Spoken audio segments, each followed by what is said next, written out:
All right, so imagine this. You're about to close on this, like, amazing old house. You know, the one you've always wanted.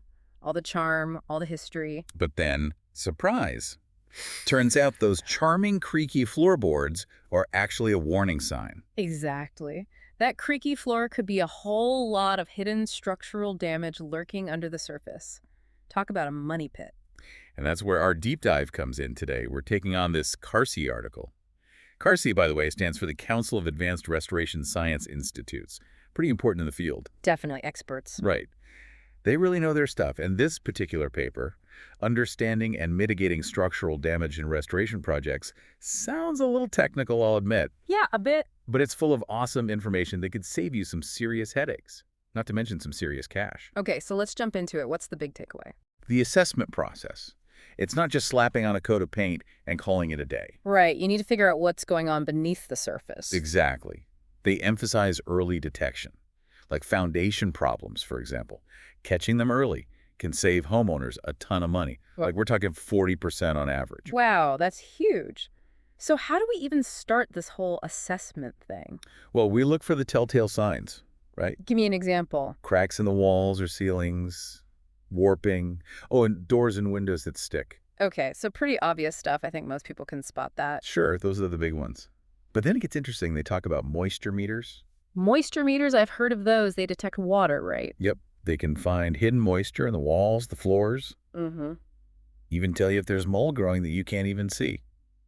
That's a little scary. It is. And there are these other tools, thermal cameras. Wait, like the heat sensing ones? Those are the ones. They can detect temperature differences. Seems simple, but it helps find things like leaky pipes behind walls or weak spots in your insulation. So you're saying we can see through walls now? Pretty much. Yeah. And get this, they can even see something called the heat signature of structural stress. A heat signature? What does that even mean? It means those experts, the structural engineers and contractors, can actually see where the stress points are in the structure. They are like building detectives. Exactly. And the article really highlights how important these experts are, because they can look at all these clues and figure out what's really going on. It's like your house needs its own medical team, right? Yeah. With all these specialists for every little thing. It's a good analogy. And speaking of checkups, the article dives into those common causes of structural damage. It's pretty relatable, actually. Oh, so what are the usual suspects? Lay it on me. Water damage. It's a big one. Leaky pipes, bad roofs, even a clogged gutter can turn into a huge problem. Oh, yeah. Water damage is sneaky like that. I've heard some horror stories. It's a silent epidemic, the article calls it. One day everything seems fine. The next you've got sagging ceilings, crumbling walls. And that musty smell. Don't forget the musty smell. Exactly. And by then it's often too late for an easy fix. That's when those fancy thermal cameras come in handy, right? Exactly. Seeing the moisture hiding in the walls, pinpointing those leaks. It's amazing what they can do. So we've got water damage. What else? Fire damage, just as bad, if not worse. Well, yeah, fire's a no-brainer, but how does it cause structural damage? Isn't it the flames that do most of the, well, damage? The flames are bad, sure. But then there's the smoke, the water from putting it out. It all weakens the structure. Right, right. It all adds up. Exactly. And let's not forget natural disasters. Earthquakes, hurricanes, that kind of thing. Yep. Those can obviously cause some serious immediate damage. And that's where those really specialized engineers come in. All right, so say we've called in the experts, like the article says. We've done our detective work, found the culprit. What happens next? Time to fix it up, right? Well, you'd think so. But as tempting as it is to jump right into repairs, that's where most people go wrong. Oh, really? So no demo day just yet?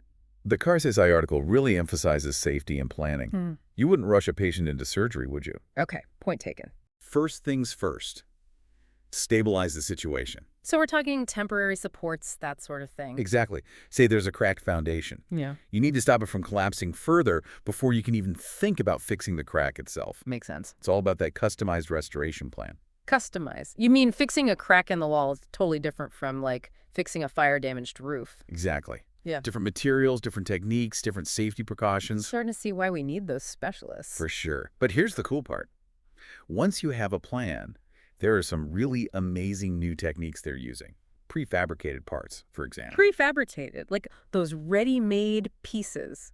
You got it. And they're not just slapping together some flimsy stuff either. This is high-tech, engineered for strength. The article talks about how it not only speeds up repairs, but often means a stronger fix in the long run. So it's faster and better. Sign me up. It's like we're not just fixing the past, we're building the future. That's a great way to put it. It's incredible how this field is always evolving, right? So let me get this straight. We've gone from like spotting a tiny crack to bringing in high-tech prefabricated We've parts. covered a lot of ground. That's for sure.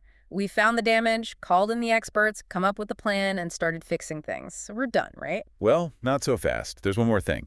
The CARSI article really stresses this. Ongoing monitoring. Wait, you mean even after all that work, we still have to keep an eye on things? Think of it like your car. You get it fixed, but you still need to take care of it, right? Make sure everything's running smoothly. Okay, that makes sense. Hmm. But what are we looking for at this point? Regular inspections are key. You want to catch any new problems early. Little things, even. Like what? Give me an example. New cracks, doors or windows sticking. Even if the floor feels different when you walk on it.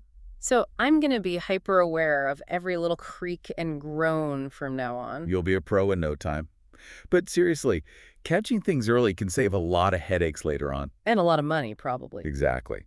Fixing a small crack today is way cheaper than dealing with a huge structural issue 5 years down the line. That's true. This deep dive has been amazing. Who knew structural damage could be so interesting? It's a hidden world for sure. But now you got the inside scoop.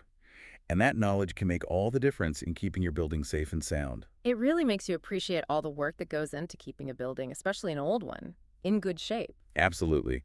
And it gets me thinking, this article focused on fixing existing damage. But what about preventing it in the first place? Ah, that's a great question. It's like an ounce of prevention is worth a pound of cure, right? Exactly. So making sure a building is up to code, staying on top of maintenance, that kind of thing. All of that. Choosing the right building materials from the start. There's so much to consider. It's a whole other topic, but one we should definitely look into. For sure. Because when it comes to structural integrity, a little prevention goes a long way. Absolutely. Well, I think we've done it. We explored this whole world of structural damage, from those first warning signs all the way to keeping an eye on things down the road. And it turns out it's a lot more interesting than you might think. Agreed. It's all about understanding the issues and taking action. And now you've got the knowledge to do just that. Exactly. So until next time, keep those eyes peeled. And remember, knowledge is power, especially when it comes to keeping our buildings safe and sound.